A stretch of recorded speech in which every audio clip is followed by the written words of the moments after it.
Marisol, desde el interior de sus párpados, imagina el lugar favorito en la casa de su abuela, su casa.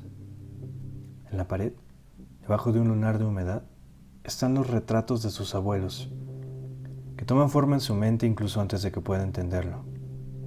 Sobre un mantel tejido aparecen 6 ranas de cerámica. La más pequeña, Rafaela, fue prometida a Marisol cuando doña Mari, su abuela, se deshacía de lo que no cabría en la casa de Veracruz.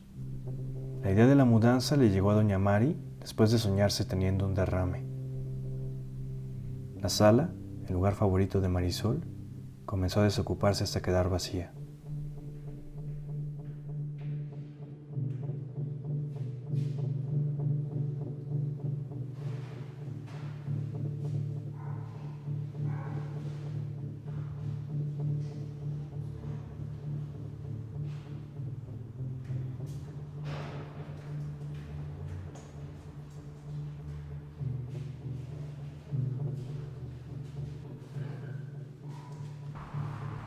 Sobre la 11 Sur, Marisol fue liquidada tras 12 años al servicio de la clínica número 1 del IMSS. Al día siguiente, por la mañana, saldría hacia Veracruz con lo esencial en una mochila de los Power Rangers que contenía la mitad de su cajón. Quedarse sin empleo era el pretexto ideal para volver con su madre. 2 semanas después, en la casa de las ranas y los abuelos, doña Mari fallecía. Ni Marisol ni su madre volverían a salir de Veracruz.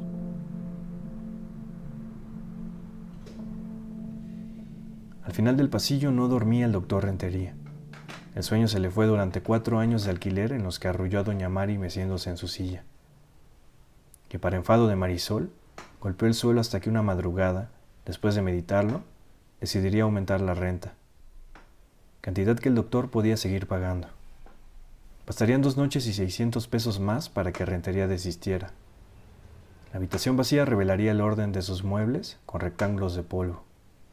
Frente a una esquina, 2 ojos de óxido tallados por las patas traseras de una silla miraban a Marisol devolviéndole la inquietud que sentía cuando al imaginar su sala, la sala en casa de su abuela, se vaciaba. Rafael, que llegaba de otra parte del estado a la ciudad, se encontraría con la ventana rota parchada con una caja de azucaritas que adornaba el cuarto donde alguna vez durmió con su mamá. La casa, ahora su nombre, se sentía todo menos suya. El pobre no alcanzaba a recordar el balonazo, el balín, el batazo o el brinco que había quebrado el cristal. Rafael mandaría hacer un rectángulo idéntico de vidrio. Al reemplazarlo, el repuesto se quebraría imitando la grieta de cuando ese momento que aún no ha podido recordar. En el cuarto que su papá le cedió a María José sin que reclamara, se proyectaba un haz de luz chueco. En un intento por parar su trayecto, trazaría su contorno con un crayón rojo. Horas después, tras descubrir el paso del tiempo, María José se soltaría a llorar reclamando entre berrinches que sus crayones eran demasiado baratos. Rentería dejaría la ventana abierta por las prisas y la grosería de Marisol al correrlo bajo el pretexto de subir la renta. Al hablar del asunto, cambiaba su respuesta dependiendo de si extrañaba o recordaba con amargura la habitación y la manera en la que contenía sus cosas. Marisol esperaría hasta agosto para abrir el cuarto nuevamente. Las paredes, que hinchadas por la humedad se habían hecho jirones, llegaban hasta el suelo. De vez en cuando temblaba. El polvo que cayó de las grietas esa última vez presentaba una gran X sobre la pared. Taparon la marca con yeso. Más que ocultar la posibilidad de que el edificio entero se desplomara, resaltaba el cinismo de Rafael que se justificaba diciendo que allá había sido un niño y que ahí mismo lo había dejado de ser. Sobre la 9, a escasos pasos del majestuoso altar de la Santa Muerte, está la ventana de Marisela, quien en vida fuera Marisol. Los curiosos que se acercan a la vecindad donde se extiende el altar miran siempre, atraídos por el viento frío que corre desde un hueco en la ventana hasta el otro lado de la calle, la casa abandonada. Sobre Marisol, se dice que murió de un susto mientras se entretenía mirando cómo un grupo de feligreses discutían sobre quién, en un movimiento brusco, había dejado caer la figura de 1,5 metros que sustituiría a la que ocupaba el altar. Una vez disipada la bronca, Marisol se alejó de su ventana solo para encontrarse con una figura oscura de 1,5 metros parada en el centro de su sala. La casa Para el interesado, sigue en renta.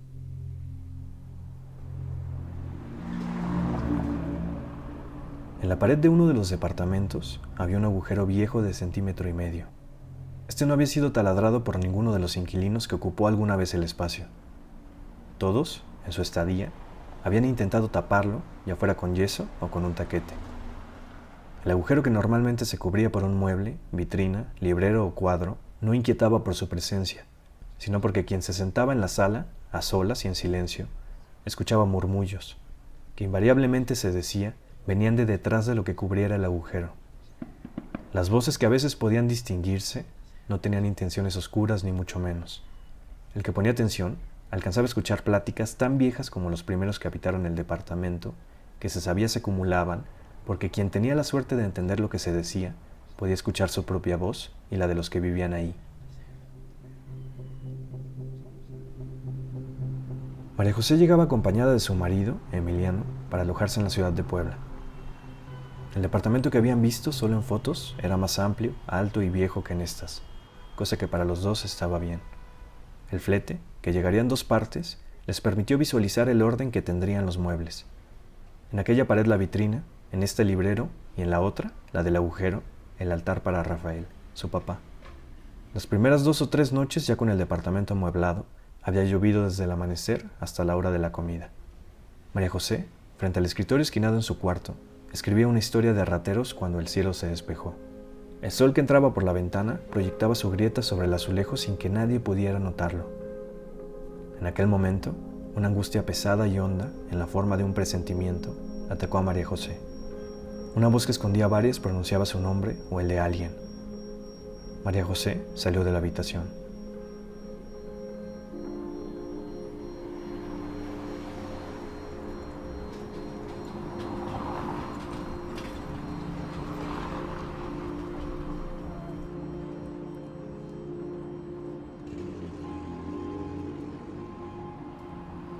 Sí, estamos desalojando porque nos subieron la renta. Bueno, como ya son 2 años, cada año se sube la renta. Mi esposo, por la pandemia, perdió su trabajo que tenía. Entonces ahorita está de freelance y se nos complica más porque pues tenemos más gastos. Entonces hubo la oportunidad de que uno de sus tíos nos prestó una casa. Entonces ahorita nos vamos a ahorrar la renta y pues iba a ser así como que mucha ayuda. Sí, yo creo que sí se dejan como las vibras de lo de que estuviste, por ejemplo, que nosotros fuimos felices aquí, estuvimos tranquilos y todo eso. Yo creo que sí, cuando llegue el siguiente inquilino, pues se va a notar que es un lugar que tiene buenas vibras, que está tranquilo, que no sé, que se siente el ambiente feliz.